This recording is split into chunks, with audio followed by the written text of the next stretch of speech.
الحمدللہ رب العالمین والصلاة والسلام علی سید المرسلین اما بعد۔ آج کی ویڈیو میں ہم جمعہ کو چھوڑنے پر جو وعیدیں آئی ہیں ان کے بارے میں سنیں گے۔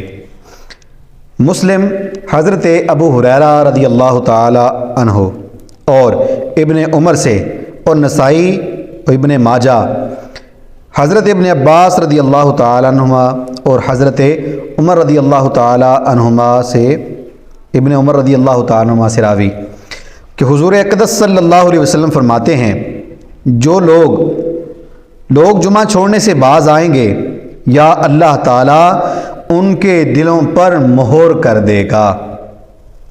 پھر غافلین میں ہو جائیں گے۔ استغفر اللہ۔ اسی طرح دوسری روایت نبی پاک علیہ الصلوۃ والسلام فرماتے ہیں، جو 3 جمعے سستی کے وجہ سے چھوڑ دے اللہ تعالیٰ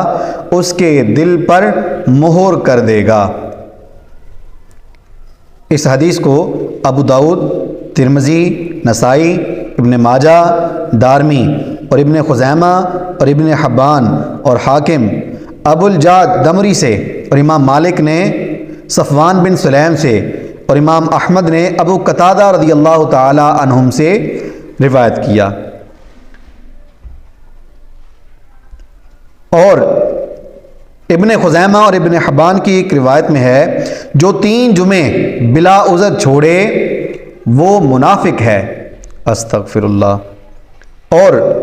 رزین کی روایت میں ہے، وہ اللہ تعالیٰ سے بے علاقہ ہے۔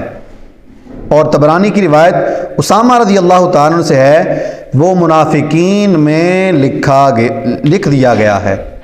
اور امام شافعی رضی اللہ تعالیٰ عنہ کی روایت حضرت عبداللہ بن عباس رضی اللہ تعالیٰ عنہ سے ہے کہ وہ منافق لکھ دیا گیا اس کتاب میں جو نہ محو ہو نہ بدلی جائے۔ اور ایک روایت میں ہے، جو 3 جمعے پے در پے چھوڑ دے اس نے اسلام کو پیٹھ کے پیچھے پھینک دیا۔ استغفر اللہ۔ اس قدر سخت معاملات ہیں، سخت روایات ہیں کہ جو جان بوجھ کر جمعے کو چھوڑ دے۔ احمد، ابو داؤد اور ابن ماجہ سمرہ بن جندب رضی اللہ تعالیٰ عنہ سے راوی کہ حضور اقدس صلی اللہ علیہ وسلم فرماتے ہیں، جو بغیر عذر جمعہ چھوڑے 1 دینار صدقہ دے، اور اگر نہ پائے تو آدھا دینار، اور یہ دینار تصدق کرنا شاید اس لیے ہو کہ قبول توبہ کے لیے معین ہو، ورنہ حقیقتاً تو توبہ کرنا فرض ہے۔ جو بندہ جمعہ چھوڑ دے وہ 1 دینار سونے کا سکہ وہ صدقہ کرے اور ساتھ معافی مانگے۔ صدقہ اس لیے دیا تاکہ اللہ تعالیٰ معاف کر دے، ہو سکتا ہے اس کی معافی قبول ہو جائے، اس لیے اس کو صدقہ دینے کا حکم ہے، ورنہ توبہ تو بہرحال کرنی ہوگی، کیونکہ جمعہ فرض عین ہے، اور جس نے جان بوجھ کر چھوڑ دیا وہ گناہ گار ہوا۔ صحیح مسلم شریف میں حضرت ابن مسعود رضی اللہ تعالی عنہ سے مروی، نبی پاک علیہ الصلوۃ والسلام فرماتے ہیں، میں نے قصد کیا کہ ایک شخص کو نماز پڑھانے کا حکم دوں، اور جو لوگ جمعہ سے پیچھے رہ گئے ان کے گھروں کو جلا دوں۔ استغفر اللہ۔ نبی رحمت ہو کر حضور علیہ الصلوۃ والسلام ساری کائنات کے لیے، عالمین کے لیے رحمت ہیں، لیکن کیا فرما رہے ہیں کہ میرا دل کرتا ہے کہ میں جمعے کے لیے کسی کو کہوں کہ جمعہ پڑھائے، اور جو نہیں پڑھنے آئے، جو پیچھے رہ گئے ہیں، ان کے گھروں کو جلا دوں۔ اس قدر غضبناک ہیں اس پر حضور علیہ الصلوۃ والسلام جو جمعہ نہیں پڑھنے آئے، جو جان بوجھ کر جمعے سے پیچھے رہ جاتے ہیں۔ ابن ماجہ نے جابر رضی اللہ تعالیٰ عنہ سے روایت کی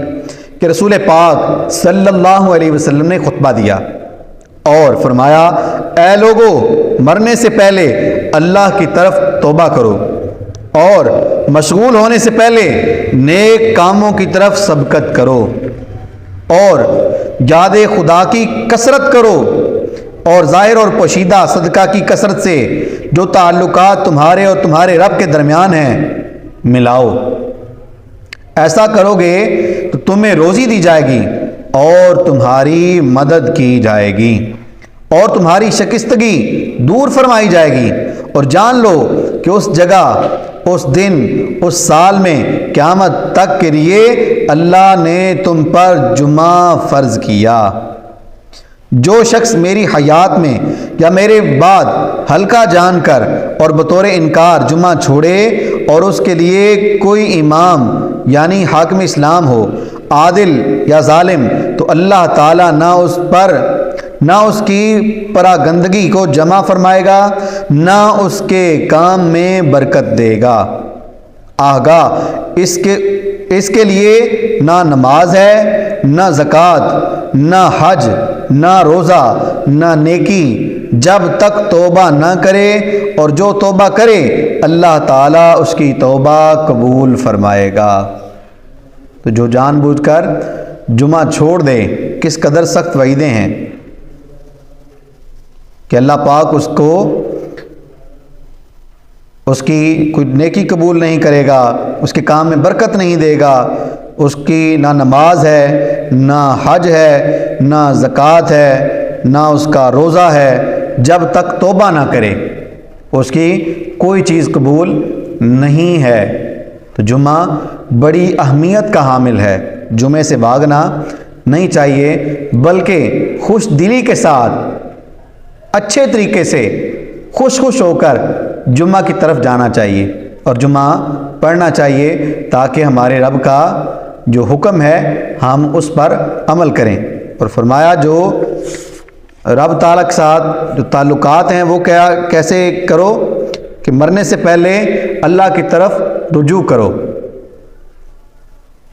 معافی مانگ لو، اللہ کی طرف آ جاؤ، توبہ کر لو، اور مشغول ہونے سے پہلے یعنی کسی اور کام میں پڑھنے سے پہلے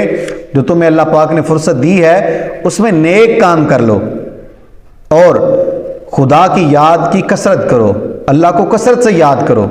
اور صدقہ اور خیرات پوشیدہ بھی اور ظاہراً بھی دیا کرو، تاکہ تمہارا جو تعلقات ہے رب سے وہ جڑا رہے۔ یہ ہمیں بہت سارے معاملات میں ہماری رہنمائی فرمائی گئی کہ صدقہ و خیرات کریں، مشغول ہونے سے پہلے ہم فرصت کو غنیمت جانتے ہوئے رب تعالیٰ کی فرما برداری کر لیں اور نیکیاں کریں اور اللہ پاک کی بارگاہ میں توبہ کریں اور جمعہ کو پڑھیں۔ جب یہ کریں گے تو کیا ہوگا؟ فرمایا ایسا کرو گے تو تمہیں روزی دی جائے گی اور تمہاری مدد کی جائے گی اور تمہاری شکستگی دور فرمائی دی جائے گی، یعنی تمہارا جو شکست کھانا ہے یہ اللہ پاک دور فرما دے گا، تمہیں ہر میدان میں فتح نصیب فرمائے گا۔ جب تم یہ کام کرو گے اللہ تعالیٰ تمہاری مدد فرمائے گا۔ تو اللہ کرے کہ ہم یہ باتیں کرنے والے بنیں۔ دار قطنی حضرت ابن مسعود رضی اللہ تعالیٰ عنہ سے راوی کہ حضور علیہ الصلوۃ والسلام فرماتے ہیں جو اللہ اور پچھلے دن پر ایمان لاتا ہے اس پر جمعہ کے دن جمعہ فرض ہے، مگر مریض یا مسافر یا عورت یا بچہ یا غلام پر، اور جو شخص کھیل یا تجارت میں مشغول رہا تو اللہ اس سے بے پرواہ ہے اور اللہ غنی حمید ہے۔ مسافر پر جمعہ فرض نہیں، اسی طرح عورت پر جمعہ فرض نہیں، یا بیمار پر جو جا ہی نہیں سکتا مسجد کی طرف یا جمعہ جہاں پر ہو رہا ہے وہاں تک، تو اس کو معافی ہے، بچے کو معافی ہے، غلام کو معافی ہے، لیکن جو ٹھیک ٹھاک ہے، تندرست ہے، اللہ نے سب کچھ اس کو دیا ہے، لیکن اس کے باوجود جمعہ نہ پڑھے تو کیا فرمایا؟ اللہ کو پھر اس کی کوئی پرواہ نہیں ہے، وہ نہیں پڑھتا تو اپنا ہی نقصان کیا، اللہ کا کوئی نقصان نہیں کیا۔ جب اللہ تعالیٰ اس کو پکڑے گا تو پھر یہ روئے گا، پچھتائے گا، سوائے رونے اور پچھتانے کے اس کے ہاتھ کچھ بھی نہیں آئے گا۔ تو اس لیے جمعہ کو پابندی کے ساتھ خوش ہو کر اچھے طریقے سے صاف ستھرے کپڑے پہن کر خوشبو لگا کر اور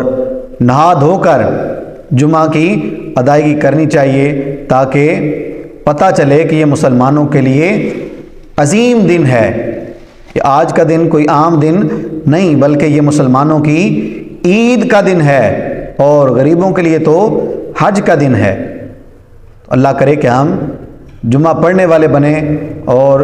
یہ جو سستی سے چھوڑتے ہیں اللہ تعالیٰ ان کو بھی ہدایت عطا فرمائے اور وہ بھی جمعہ پڑھنے والے بن جائیں۔ اللہ کریم ہمیں عمل کی توفیق عطا فرمائے۔